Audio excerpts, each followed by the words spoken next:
La semana pasada vimos a nuestro Señor Jesucristo anunciando su muerte a sus discípulos. Y mientras ellos andaban por Galilea y andando por esas regiones, se dirigieron a la ciudad de Capernaum. Acompáñenme a leer lo que acontece enseguida cuando ellos arriban a la ciudad de Capernaum. En Mateo capítulo 17, y vamos a leer el versículo 24 en adelante. Mateo capítulo 17 y el versículo 24 en adelante. Cuando llegaron a Capernaum, vinieron a Pedro los que cobraban las 2 dracmas y le dijeron: ¿Vuestro maestro no paga las 2 dracmas? Él dijo: sí. Y al entrar él en casa, Jesús le habló primero diciendo: ¿qué te parece, Simón? Los reyes de la tierra, ¿de quiénes cobran los tributos o los impuestos? ¿De sus hijos o de los extraños? Pedro le respondió: de los extraños. Jesús le dijo: luego los hijos están exentos. Sin embargo, para no ofenderles, ve al mar y echa el anzuelo en el primer pez que saques y tómalo, y al abrirle la boca hallarás un estatero. Tómalo y dáselo por mí y por ti. Hasta ahí. Los evangelistas sinópticos, Mateo, Marcos y Lucas, nos dicen que luego de que nuestro Señor, como vimos, salió a caminar con sus discípulos andando en Galilea y les comunica acerca de su inminente muerte, de ahí se dirigen a Capernaum. Los 3 evangelistas nos dicen que en efecto se fueron a Capernaum enseguida. Sin embargo, es Mateo el único que aquí nos dice qué es lo que acontece de inmediato en cuanto entran en la ciudad. Este acontecimiento que acabamos de leer no lo narra ni Marcos, ni Lucas, ni Juan. Únicamente lo narra Mateo. Y creemos que por 2 razones. Mateo, recuerden ustedes, era cobrador de impuestos en su vida pasada. Y bueno, este es un asunto precisamente relacionado con los impuestos. Adicionalmente, como se sabe, Mateo está escribiendo a un auditorio judío, de manera que las cosas que aquí se están expresando eran muy útiles, en este caso, para el reconocimiento de Cristo como el Mesías. Así que es Mateo el único que se da la tarea de escribirnos este gran suceso de la vida del Señor. Y vamos a meditar, hermanos, en este acontecimiento en 3 partes nuevamente. Vamos a ver el impuesto del que se está hablando en primer lugar. Enseguida vamos a ver la pregunta del Señor y por último vamos a ver la resolución de nuestro Señor Jesucristo. Si ustedes se dan cuenta, aquí se nos está hablando de un impuesto. Miren el versículo 24. Cuando llegaron a Capernaum, vinieron a Pedro los que cobraban las 2 dracmas y le dijeron: ¿vuestro maestro no paga las 2 dracmas? Y él dijo: sí. Y al entrar él en casa, Jesús le habló primero diciendo: ¿qué te parece, Simón? Los reyes de la tierra, ¿de quiénes cobran los tributos o impuestos? Aquí pues hay un impuesto. En ciertos lugares y en aquellas épocas, los cobradores de impuestos se sentaban a las puertas de las ciudades, donde entraban y salían las personas, ya sea con comercio o con alguna otra cosa. En este caso, noten que nuestro Señor y sus discípulos vienen llegando a Capernaum, es decir, casi van entrando por las puertas y está allí los cobradores de los impuestos, o se los encuentran al final y se acercan a Pedro y le dicen: ¿vuestro maestro no paga las 2 dracmas? Esto es el impuesto. Ahora, cuando leemos este pasaje, podríamos tender a pensar que aquí se está tratando de un impuesto romano.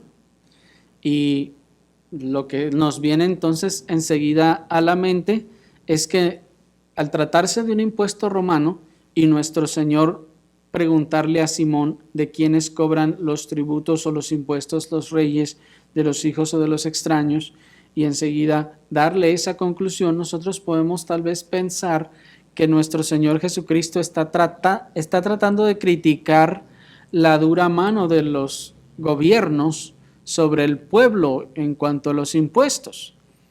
Y podemos pensar: miren, aquí el Señor está diciendo que qué reyes tan injustos que están cobrando impuestos todavía al ya de por sí pueblo pobre y vejado. El Señor estará defendiendo entonces aquí a los pobres. Sin embargo, hermanos, tenemos que aclarar que en primer lugar, aquí no se está tratando de este tema específicamente de los impuestos, en este caso, del gobierno.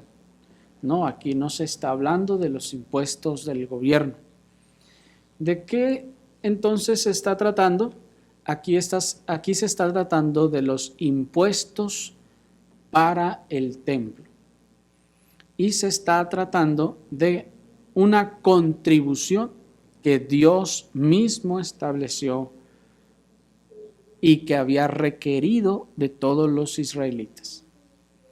Dios había requerido de todo varón hebreo de 20 años para arriba que tenía que dar un impuesto para el templo. Esto lo encontramos en Éxodo capítulo 30, versículo 11 al 16, que leímos hace rato, y se los voy a leer nuevamente. Dice la Escritura: y habló también el Señor a Moisés diciendo: cuando tomes el número de los hijos de Israel conforme a la cuenta de ellos, cada uno dará al Señor el rescate de su persona cuando los cuentes, para que no haya en ellos mortandad cuando los hayas contado. Esto dará todo aquel que sea contado. Miren, medio ciclo, conforme al ciclo del santuario. El ciclo es de 20 jeras. La mitad de un ciclo será la ofrenda al Señor. Todo el que sea contado de 20 años arriba dará la ofrenda al Señor.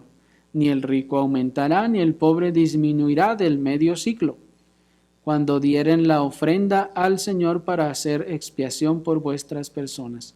Y tomarás de los hijos de Israel el dinero de las expiaciones y lo darás para el servicio del tabernáculo de reunión, y será por memorial a los hijos de Israel delante del Señor para hacer la expiación por vuestras personas. Así pues, entonces, este impuesto del que se está aquí hablando es un impuesto no del gobierno, sino una contribución que Dios estableció. Una de las cosas que podrían sonar extraño de este impuesto es que es demandado, si ustedes se dieron cuenta, dice como un rescate de parte de cada varón israelita. Dice el texto que para fin de que no haya mortandad entre ellos. ¿Se fijaron? Pero, ¿cómo debemos entender este impuesto y por qué era que no iba a haber mortandad si daban este impuesto? ¿Se trataba de que el Señor iba a hacer algo con ellos si no pagaban el impuesto? Bueno, Me parece que la mejor forma de que podamos comprender, hermanos, este impuesto es desde un punto de vista bélico. ¿Desde un punto de vista bélico? Sí, desde un punto de vista bélico. Este aspecto del impuesto se revela desde el comienzo de la narración, pues nos está diciendo que en primer lugar hay un censo y en segundo lugar que solo se están contando los varones de 20 años para arriba. Es decir, este es el escenario típico de la preparación para la guerra. Se van a preparar para la guerra y ¿qué es lo que se hace? Se hace un censo de cuántos tenemos y con cuántos contamos para ir a la batalla.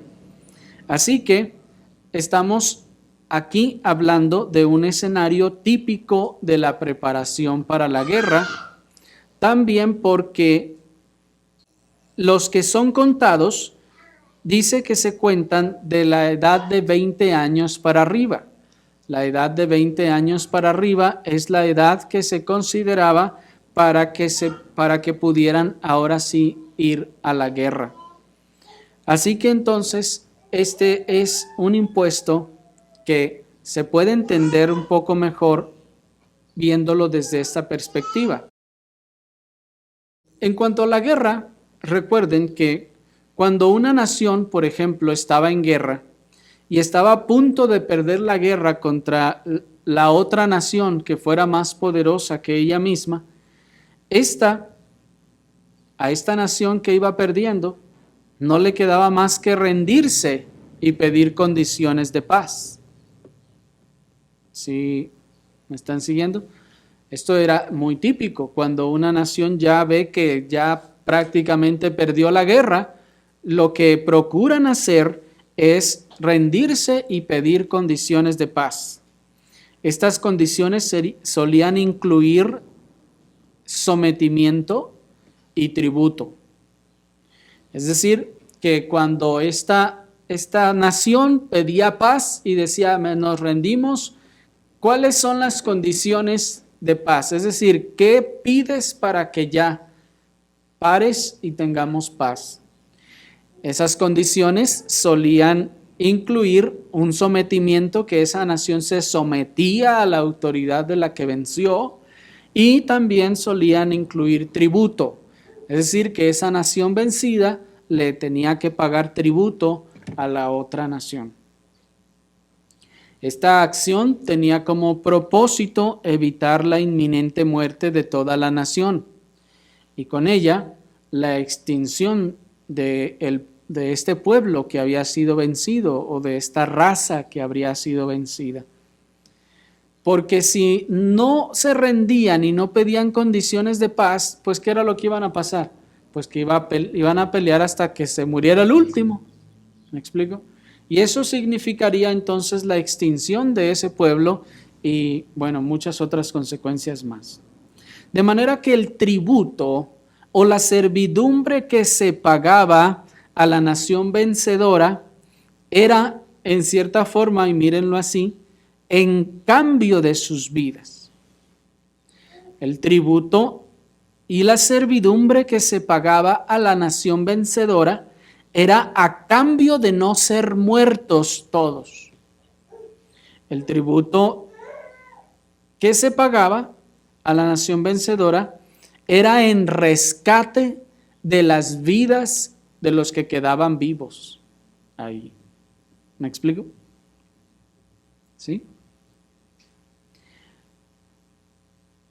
Y cuando lo vemos desde ese punto de vista, entonces esto comienza a tomar relación con nosotros.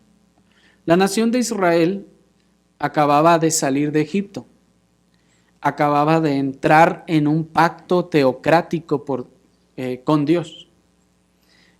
En cierto sentido, la nación se había rendido ante el poder de Dios para no ser completamente exterminada por sus abundantes pecados. Recuerden ustedes que Dios les ha perdonado la vida por muchas de esas maldades que hicieron. Desde que salen, empiezan a pecar contra Dios. Y aun cuando hacen pacto con Dios y luego se les da la ley y viene Moisés con la ley, ellos ¿qué están haciendo? Están adorando al ídolo. Y hay un momento en el que Dios le dice a Moisés, a ver, apártate porque voy a acabar con todos estos. Y sabemos entonces la intercesión que hace Moisés por el pueblo y el Señor les perdona. El Señor entonces había de acabar con todos. ¿Me explico? Sin embargo, el Señor les perdona y no los extermina a todos, sino que en cierto sentido, en una forma simbólica, los hace tributarios. Que este impuesto se expresara entonces como expiación, nos dice el versículo 16 de Éxodo 30, implica entonces que hay pecado y un subsecuente castigo por el pecado. Y que ya que esa nación ha pecado y que merece castigo, este tributo, este pago, estaría siendo el rescate y la expiación por no ser muertos. Así que, por eso este impuesto era el rescate o tributo que Dios les estaba ordenando por su propia vida. ¿Sí me siguieron? Dios pues entonces estaba estableciendo que al tomar al pueblo por su pueblo y haber ocurrido también lo que ocurrió, haberse rendido ellos, el Señor de manera, insisto, simbólica, es como que les está haciendo tributarios y les está diciendo, ustedes van a pagar esto, estas son las condiciones de paz. Estas son las condiciones para que ustedes conserven su vida. Por esto es que es llamado rescate y por eso es que es llamado tributo. Pero no pierdan de vista que este es un acto de misericordia de parte de Dios. No solo porque Dios les perdonó la vida y les permite vivir bajo su benigno y próspero reino, sino también porque este impuesto no representaba nada de manera figurada para un hombre trabajador. El Señor estaba mostrando su misericordia porque no los estaba exterminando como debía hacerlo. Él les estaba mostrando misericordia al concederles la vida. Ahora, además, este impuesto que el Señor estaba pidiendo no representaba una gran cantidad en sí para una persona que trabajaba. La palabra hebrea que se tradujo como ciclo es la palabra hebrea shekel. El shekel común, era una moneda de plata que pesaba alrededor de entre 15 y 17 gramos de plata en promedio. Si ustedes vieron, el tributo que el Señor está solicitando, dice que tenía que ser de la mitad de un ciclo. ¿Qué es un ciclo? Un ciclo, como les decía, la palabra hebrea que se tradujo como ciclo es la palabra hebrea shekel, y el shekel era una moneda de plata. Una moneda de plata que tendría un peso de alrededor de 15 gramos de plata. Y haciendo un cálculo o un costo a nuestro tiempo y en nuestra moneda, y considerando también una calidad de plata promedio, estaríamos hablando de que el shekel, esa monedita, era una moneda pequeña de plata, estaría costando para nuestro tiempo alrededor de entre 180 y 200 pesos mexicanos. Así que imagínense que debía ser una monedita pequeña de plata que apenas pesaría entre 15 y 17 gramos. Se sabe que pues había mucha variación en cuanto al peso, pero eran 17, 15 gramos de plata y equivaldría a nuestro tiempo alrededor de entre 180 y 200 pesos. De manera que un varón israelita de 20 años arriba debía pagar en aquel tiempo la enorme cantidad de 90 o 100 pesos al año por rescate. Así que, hermanos, a pesar de que estamos en un país que se podría considerar tercermundista, con uno de los salarios mínimos más bajos, no sé si del mundo o solo de nuestro continente, la verdad es que 100 pesos al año, ¿se les hace mucho? No, la verdad es que, pues digamos que no es nada en ese sentido. Así que el Señor estaba siendo con todo y eso misericordioso.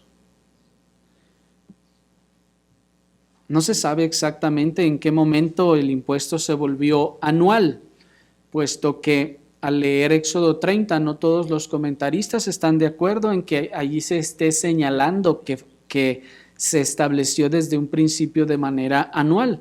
Pero lo que parece por el relato de Mateo es que este impuesto era recurrente y que era seguramente anual. Y es claro pues que esto era así, pues Pedro apenas viene llegando y le dicen, a ver, no has pagado. No podemos pensar que Pedro, siendo un hombre ya de edad avanzada, nunca se le hubiera ocurrido pagar ese impuesto. De manera que se comprende, se entiende que entonces en algún punto este impuesto se hizo anual y tenía que estarse pagando.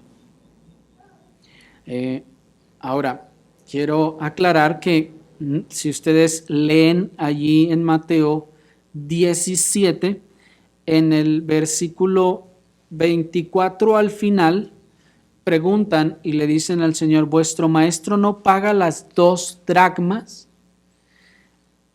Nuestro texto menciona la expresión 2 dracmas, la cual era una moneda de plata griega que era equivalente al medio shekel judío. Es decir, 2 dracmas equivalían a medio shekel o medio ciclo, que era lo que se pagaba para el templo. ¿Me expliqué? Lo que se pagaba como impuesto del rescate.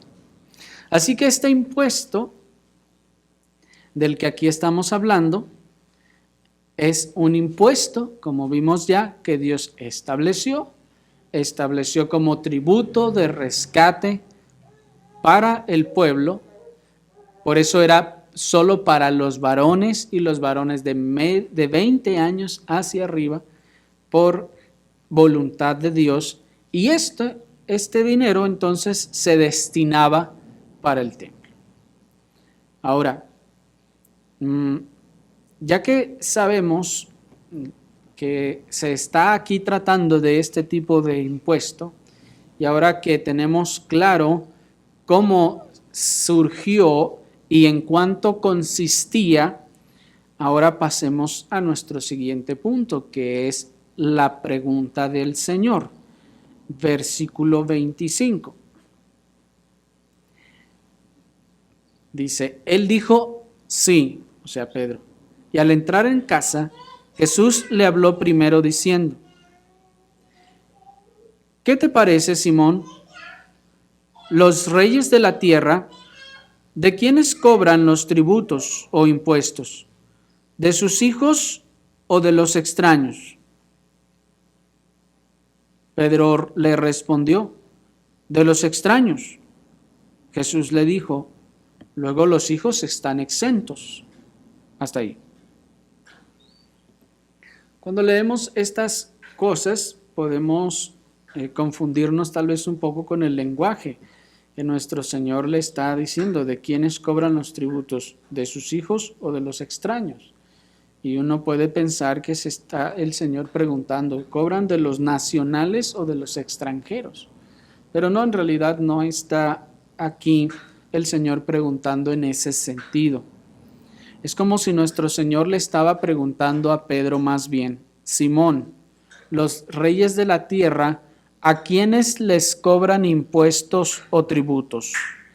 ¿A la familia real o a los externos a la familia real? Eso es lo que le está preguntando, pues en ese sentido la expresión hijos se refiere a la familia literalmente, a la familia de los reyes. Y está el Señor diciendo, ¿los reyes les cobran impuestos a sus hijos o se los cobran a los que no son sus hijos? Pedro responde, pues a los que no son sus hijos. Y luego, entonces, pues el Señor le dice, luego los hijos están exentos.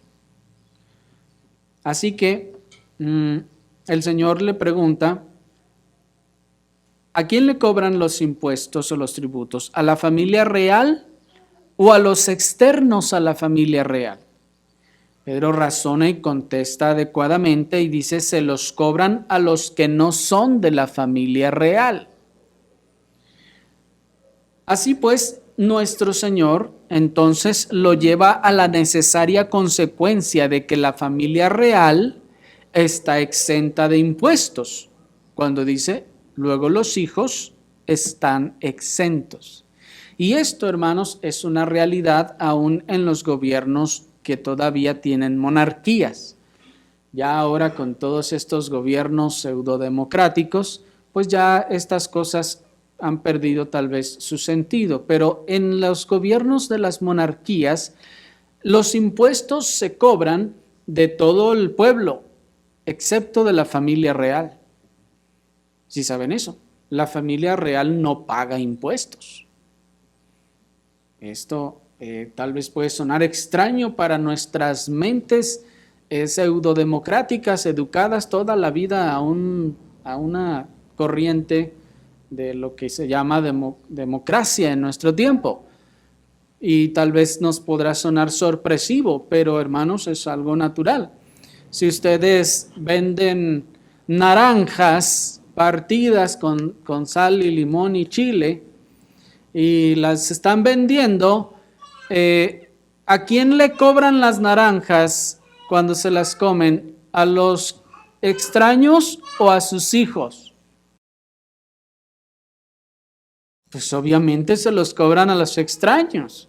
¿Por qué? Pues porque sus hijos son sus hijos y tienen el derecho a comer de lo que ustedes tienen y hacen, ¿cierto? Y es algo similar.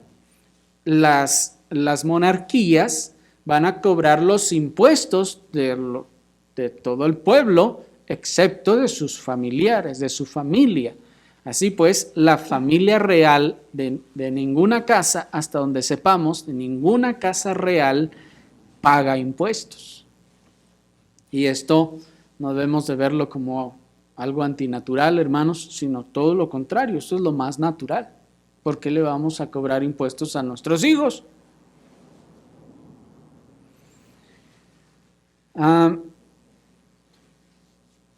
Pero ¿qué tienen que ver pues todos estos tecnicismos contables con lo que sucede enseguida? Bueno, primeramente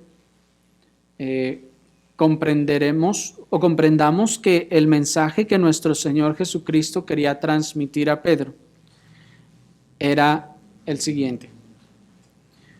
Pedro acaba de ser testigo unos días atrás en el monte de la Transfiguración de uno de los acontecimientos más poderosos de los días de la humillación de nuestro Señor Jesucristo. Y Pedro fue entonces plenamente convencido al oír la voz que decía, este es mi Hijo amado en quien tengo complacencia. Entonces, Pedro está convencido porque él estuvo allí junto con Jacobo y con Juan, ¿se acuerdan? De que Cristo es el Hijo de Dios, porque él oyó la voz que decía, este es mi Hijo amado. ¿Me están siguiendo? Esto pasó días atrás. Pedro está convencido entonces ahora de que Cristo es hijo de Dios. Ahora, Pedro entonces tiene claro ya que su maestro es el mismísimo Hijo de Dios. Así que cuando los recaudadores de impuestos llegan a él en el verso 24 y le preguntan, ¿vuestro maestro no paga las 2 dracmas? Pedro debía haber respondido, no. Mi maestro no tiene necesidad de pagarlas. Él es el hijo del rey del universo. Y los hijos del rey no pagan los impuestos y los tributos. ¿Me siguieron? Es decir, la conciencia que Pedro había adquirido de que Cristo, de que su maestro era verdaderamente hijo de Dios, y aplicando el discernimiento sobre este impuesto, y llegan y le preguntan, ¿vuestro maestro paga las dracmas? Él debió contestar, ¿por qué las tendría que pagar? Si él es el Hijo de Dios, yo lo acabo de ver, acabo de oír la voz. Él es de la familia real, ¿cómo va a pagar el impuesto? Sin embargo, él contestó y dijo, sí paga. Los comentaristas no se ponen de acuerdo en por qué él contesta que sí, si él estaba queriendo defender a su maestro o si él había sido testigo de que en el pasado el Señor habría pagado este impuesto, pero al final Pedro contestó que sí. Pedro entonces debió haberles dicho, según lo que el Señor le está diciendo, porque noten que es el Señor el que se adelanta. Van y le cobran a Pedro y Pedro dice, ay, pues déjenme, voy a la casa por el dinero, pues no lo traigo.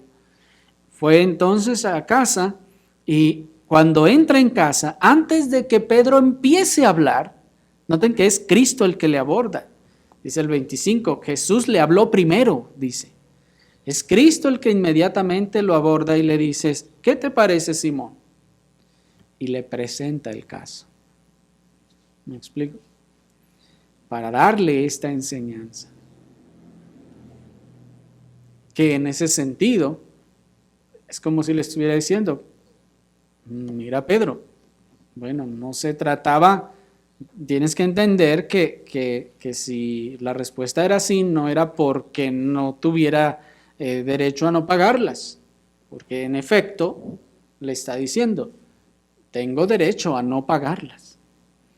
Pedro entonces debió responder, mi maestro está exento de tales impuestos porque él es el Hijo del Dios viviente.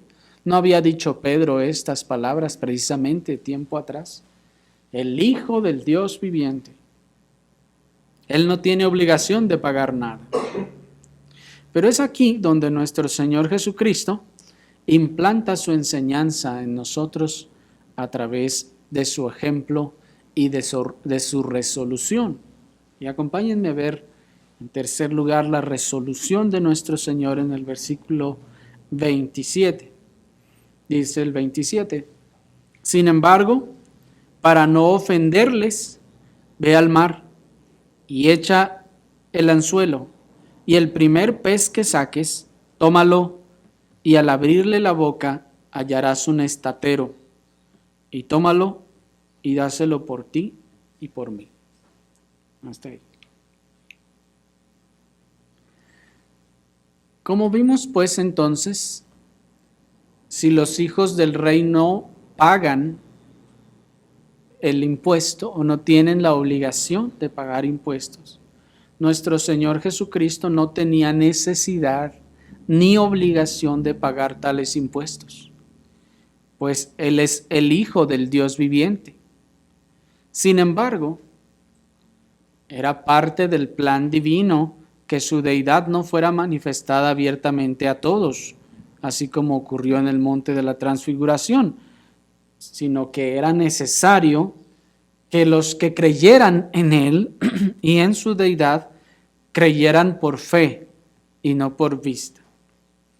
Así que para ejercer el Señor su derecho de no pagar estos impuestos, le hubiera sido necesario que él tuviera una larga y seguramente infructuosa disputa con los cobradores de impuestos y con las autoridades, haciéndoles ver que él era el Hijo de Dios.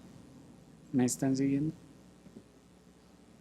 Él no tenía entonces ninguna obligación de pagarlos, pero llegan y le están cobrando.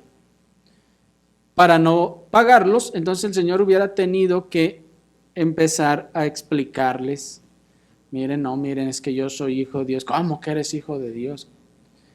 Miren esto, por lo otro. ¿Sí me explico? Y lo más seguro es que ellos no le hubieran creído. Pues recuerden que las autoridades y los fariseos, de hecho, por eso se molestaban, porque él decía que era hijo de Dios, ¿se acuerdan? Así que se iba a meter pues en una discusión larga y probablemente infructuosa en este sentido.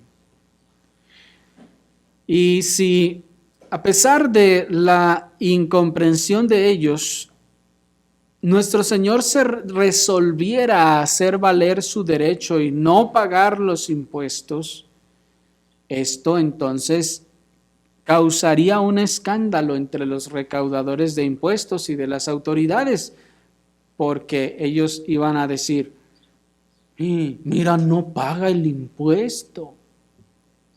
No paga el impuesto que Dios mandó.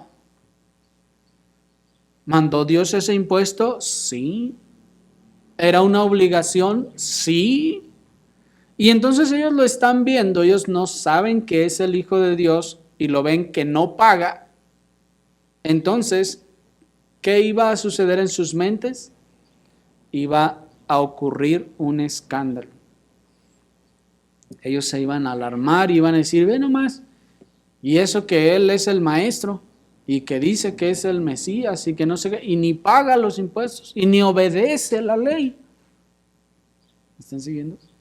La ley que dice y enseña que se debe pagar este impuesto. Obviamente lo estarían señalando injustamente y lo estarían acusando en su ignorancia, pero el Señor ya está anticipando que esto se iba a convertir en un escándalo, y ese escándalo se iba a convertir en un obstáculo para el testimonio del Evangelio.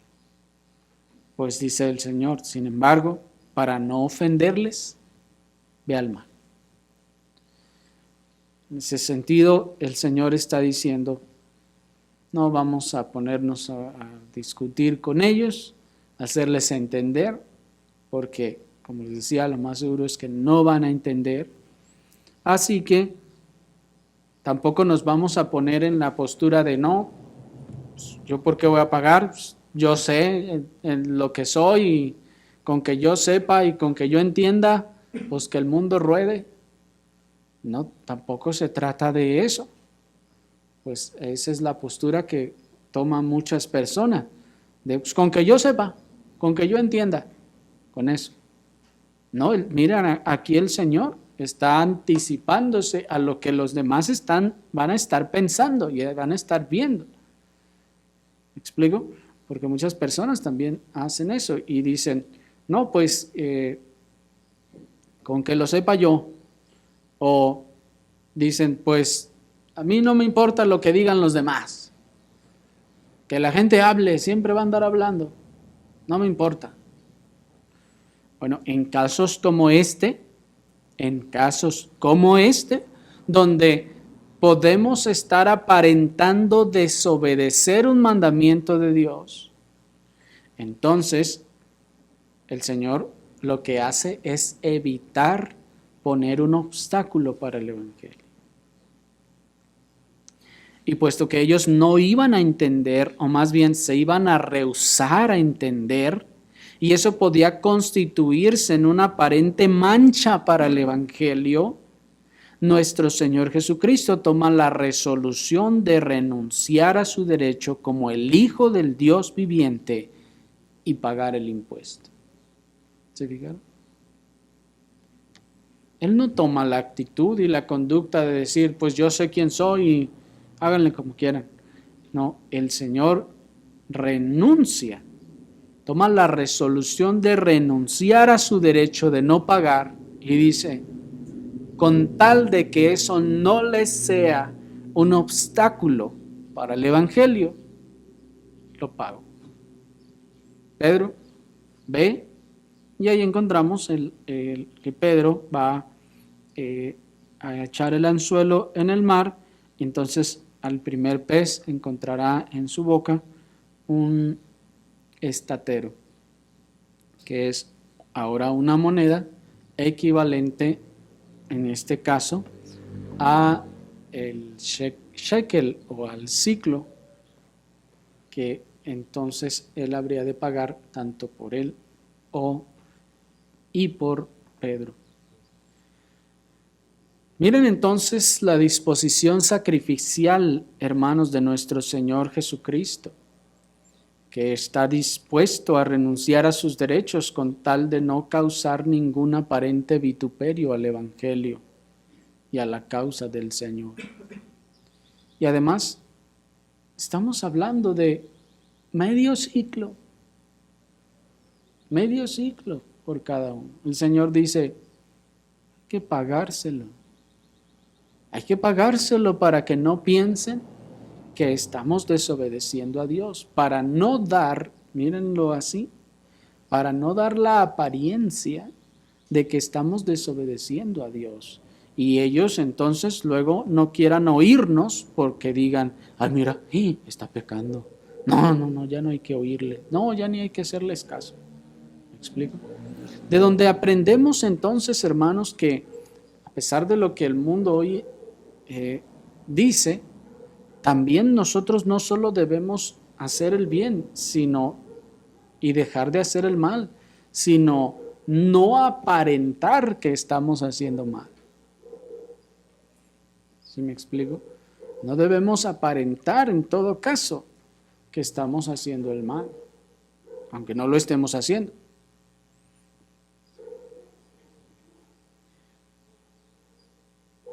Nuestro Señor Jesucristo, ya hemos dicho que Él no andaba haciendo milagros a diestra y siniestra, como derrochando algo que no le costaba nada. ¿Me explico? Muchas personas piensan que entonces, como nuestro Señor tenía el poder para sanar, entonces que podía andar para todos lados, para arriba y para abajo y como sea, haciendo milagros y haciendo y deshaciendo. Sin embargo, hermanos, esto no era así.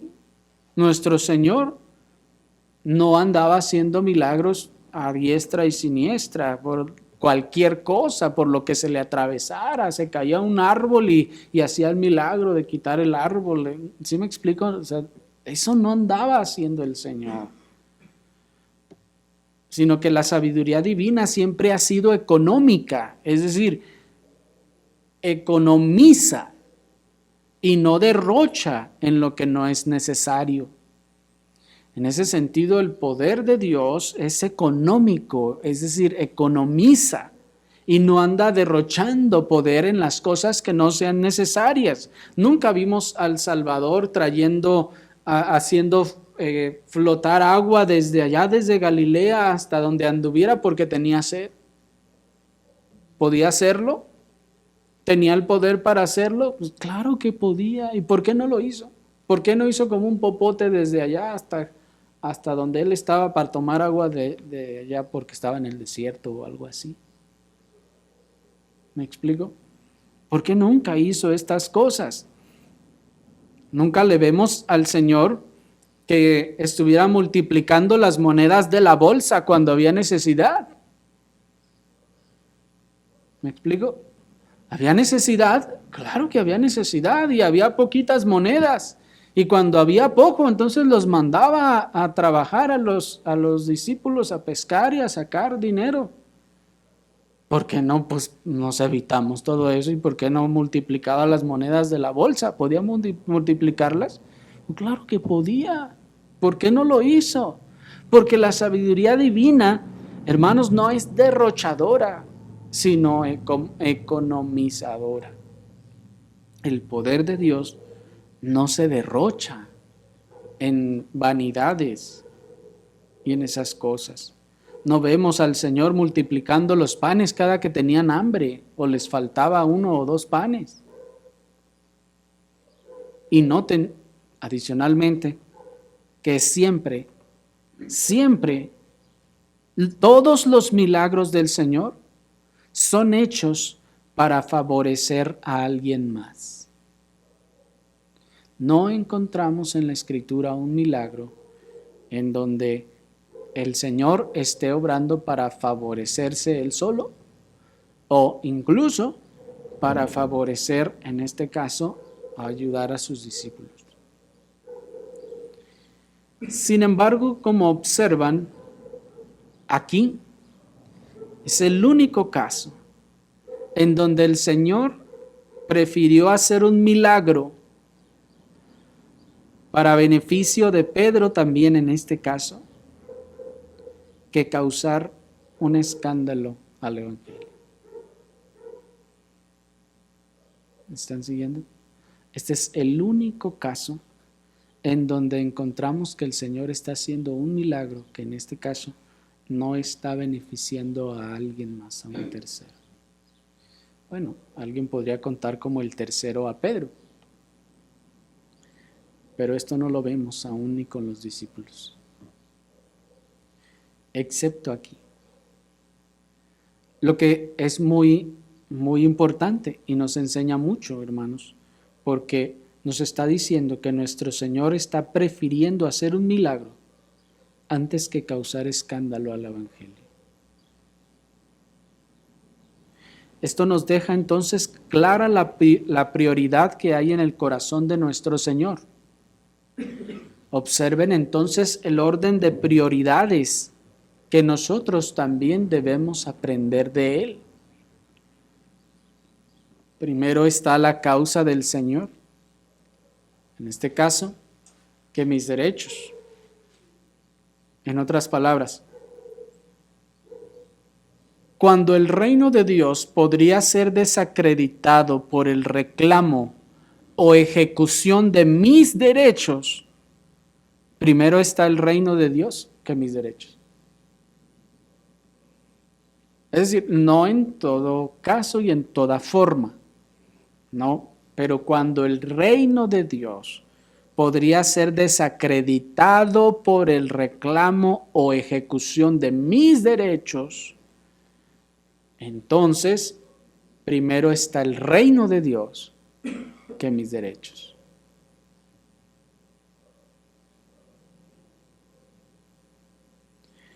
Cuando por defender o exigir mis derechos, la causa del Evangelio está en riesgo de ultraje, primero está la causa del Evangelio que mis propios intereses, aunque sean legítimos. Porque noten, hermanos, que los intereses aquí del Señor son legítimos. Pues de hecho, con el milagro Él está demostrando que de hecho Él es el Hijo de Dios y está vindicando la realidad de lo que es. Así pues, cuando la iglesia esté en riesgo de ser vituperada por mis acciones, primero está la gloria de Dios y el buen nombre de su iglesia que mis derechos, mis intereses o mis propósitos. Eso es lo que vemos, hermanos, en la conducta de nuestro Señor, que Él está escogiendo primero renunciar a sus derechos y hacer un milagro con tal de que no se cause un escándalo o un tropiezo para el Evangelio. Miren al apóstol Pablo también obrando así en 1 Corintios 9:12. Dice, si otros participan de este derecho sobre vosotros, ¿cuánto más nosotros? Pero no hemos usado de este derecho, sino que lo soportamos todo por no poner ningún obstáculo al Evangelio de Cristo. Los corintios no estaban sosteniendo económicamente a Pablo. Era su deber y era el derecho del apóstol Pablo que los corintios lo estuvieran sosteniendo. Y los corintios más bien estaban sosteniendo a otros falsos y lobos. Estaban destinando sus recursos allá a otras cosas. Pero miren, el apóstol ve que los corintios son débiles. Los corintios necesitan entendimiento, no tienen entendimiento, pues andan allá haciendo otras cosas al revés. Pero el apóstol dice, yo no he usado de este derecho, sino que lo soportamos todo por no poner ningún obstáculo al evangelio. El apóstol tenía derecho pues a ser sostenido económicamente por los corintios y de recibir sustento y ayuda económica para todos sus viajes y donde quiera que él anduviera, porque el apóstol Pablo no estaba en Corinto, hermanos. Y tal vez eso era lo que ellos los hacía pensar que no tenían que darle nada. No, pues ya se fue. ¿Dónde anda? Ah, pues allá anda evangelizando, quién sabe dónde. Ah, pues allá que le den.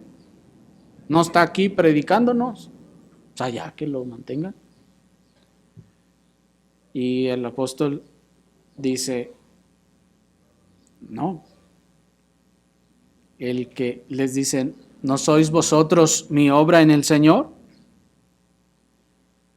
Pero el apóstol pues se restringe de ese derecho de solicitarles a los corintios que les sostengan y paguen sus viajes. Y no lo hace.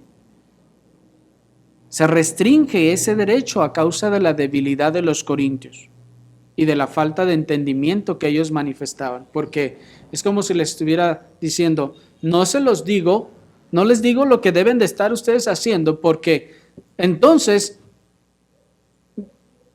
ustedes son tan débiles que capaz que hasta eso se convierta en un obstáculo para el evangelio. Y algunos de ustedes digan, mira, ay, el apóstol Pablo hoy nos anda pidiendo dinero. No, ya me voy de la iglesia. Aquí nomás andan pidiendo dinero. ¿Me explico? El apóstol dice, yo estoy dispuesto a renunciar a eso. No les he pedido nada. Para que ninguno pueda decir, ay, el apóstol, mira, ya parece de los sesos de la prosperidad, nomás pidiendo dinero. El apóstol dice, para no poner ningún tropiezo, porque ustedes son débiles, porque tienen falta de entendimiento en esto, mejor no les digo nada. O bueno, no les había dicho nada, pues en el contexto ya se los está diciendo. Pero dice, no les he pedido nada, porque veo su debilidad. No les he pedido nada porque veo su falta de entendimiento y su falta de preocupación por mí, dice el apóstol. Se preocupan más por esos lobos pseudoapóstoles que van y los engañan, y a ellos sí les dan. Pero dice el apóstol, yo no me voy a comportar como ellos y les voy a exigir. Prefiero restringir mi derecho para no poner ningún obstáculo al evangelio, para que nadie tenga ni una palabra que decir contra mí.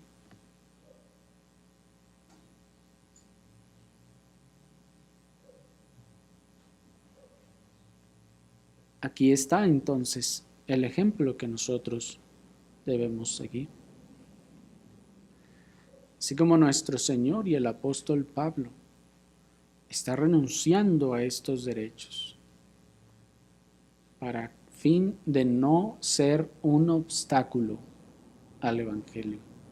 Está renunciando a sus derechos a fin de no causar un tropiezo en medio de la iglesia, a fin de no causar una desaveniencia, una dificultad en medio de la iglesia. Está dispuesto a restringir sus derechos.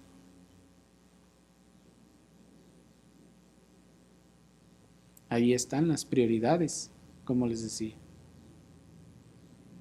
Cuando el exigir mi derecho o ejercer mi derecho va a ocasionar una desaveniencia en la iglesia o para el evangelio, dice el Señor, se lo pagamos. Se lo pagamos.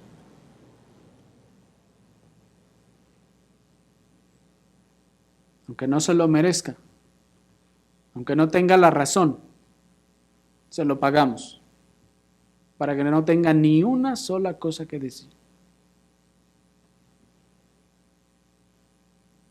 ¿Me explico? Dice el comentarista Matthew Poole, es deber de los cristianos ceder algo de su propio derecho cuando no pueden insistir y obtenerlo sin escándalo y perjuicio al evangelio y la preocupación de la religión. Cuando no pueden insistir y obtenerlo sin escándalo y perjuicio al evangelio.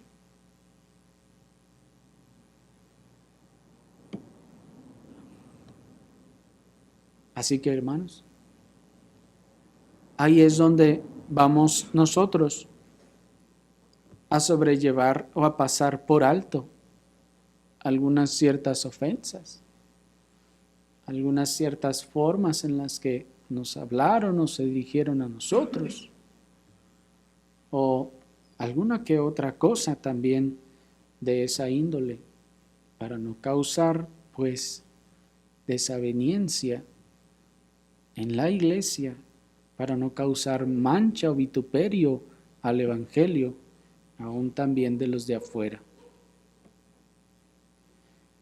Y esto no solo incluye, hermanos, nuestras acciones, sino también nuestras conversaciones. Pues hay conversaciones que podemos tener con los incrédulos que pueden acarrear vituperio o mancha a la iglesia. Y por nuestra imprudencia podemos nosotros, según ejerciendo nuestro derecho a la libre expresión, estar arrojando alguna mancha a la causa del evangelio. Por ejemplo, los incrédulos no van a entender por qué ustedes dan el 10% o más de lo que reciben de salario en acción de gracias al Señor. Por más que se lo explique, el impío no le va a entender esas cosas. Y es más, entre más trate de explicárselo, probablemente más se va a escandalizar. Y va a decir, no, pues ni voy, no, pues ¿para qué voy? ¿Para que me saquen el dinero? No lo entiende, ¿me explico?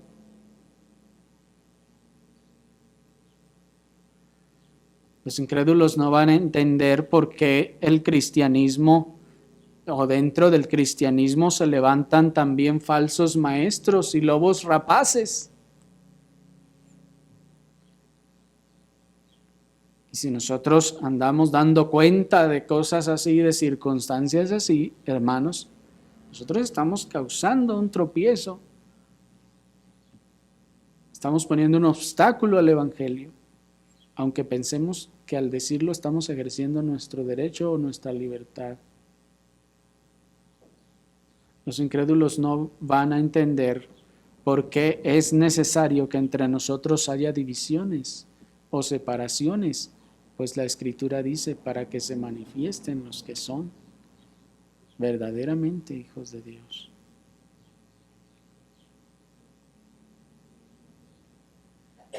Y todo aquel informe que pueda causar en la mente de los incrédulos obstáculo para la fe, hermanos, debe ser evitado, debe ser restringido a fin de no presentar un obstáculo al evangelio.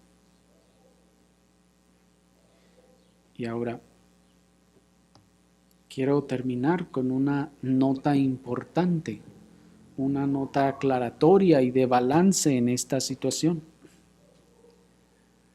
Debemos tener claro que podemos y debemos ceder a nuestros derechos mientras que esto no involucre pecado o nos lleve a pecar.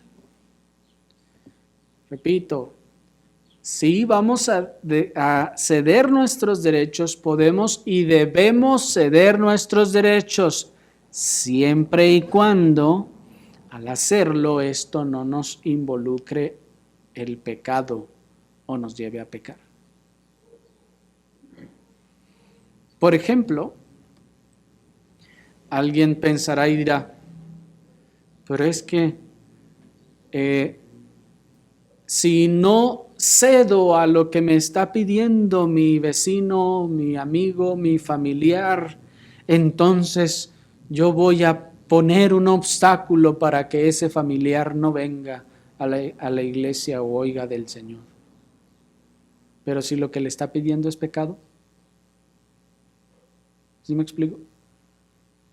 Por ejemplo, cuando alguno de nuestros amigos o familiares nos dicen, si no vas conmigo a la pachanga, yo no voy contigo a la iglesia. ¿Hay que ceder para no poner obstáculo al evangelio? Obviamente no, hermanos. No, es necesario aclarar eso. Cuando el amigo, vecino, familiar nos dice, si no vas conmigo a la cantina, entonces yo no voy contigo a la iglesia, ni me invites. Hay que ser justos. Si tú vas conmigo, yo voy. ¿Tenemos, hermanos, que ceder a eso? Claramente no. O como cuando los incrédulos o familiares les dicen, si no vienes a misa con nosotros, entonces es porque no nos amas. Y ya está el cristiano entre dichos y pensando, y es que si no voy, va a pensar que no tenemos el amor de Cristo. Y luego no va a querer venir a la iglesia. No, hermanos, esas no son las manchas al evangelio de las que estábamos hablando y nos dejó el Señor ejemplo. No. Cuando involucra el pecado, cuando nos conduce al pecado, entonces aquí no se trata de eso. No es aquí donde los derechos se ceden o la voluntad en este caso. Algunos familiares o amigos le van a decir, si no nos apoyas en esta mentira, es porque no te interesa el bien de la familia.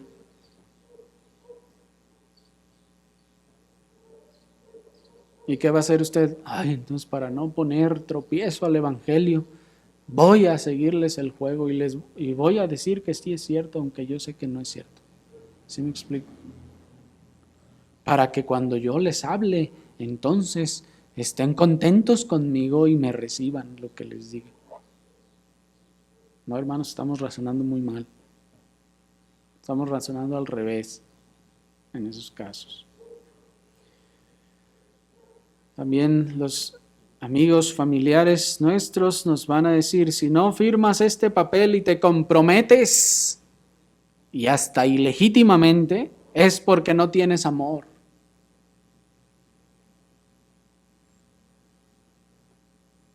¿Me explico? Allá está el amigo, vecino, familiar, malapaga, que ya está recontra apuntado en el buró de crédito y usted sabe que nunca paga y va y le dice, fírmeme aquí para que me den este crédito. Voy a comprar esa casa de 10 millones de pesos y fírmeme como aval. Usted es cristiano, muestre el amor de Cristo.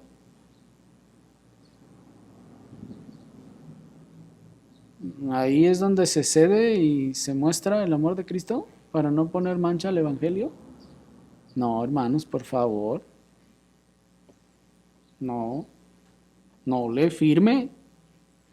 Aunque le digan, no, que esos cristianos mentirosos y faltos de amor, que deberían de amar al prójimo y ve nomás, me dejó tirado. Que diga lo que quiera, hermano. ¿Sí me explico? No se trata de esto, de lo que acabamos de hablar.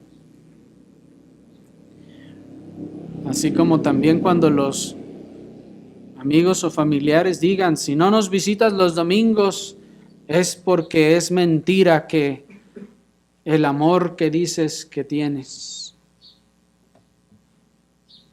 ¿Y qué van a hacer ustedes? Ay, pues es que para no poner obstáculo al evangelio, pues bueno, voy a ir allá a visitarle los domingos.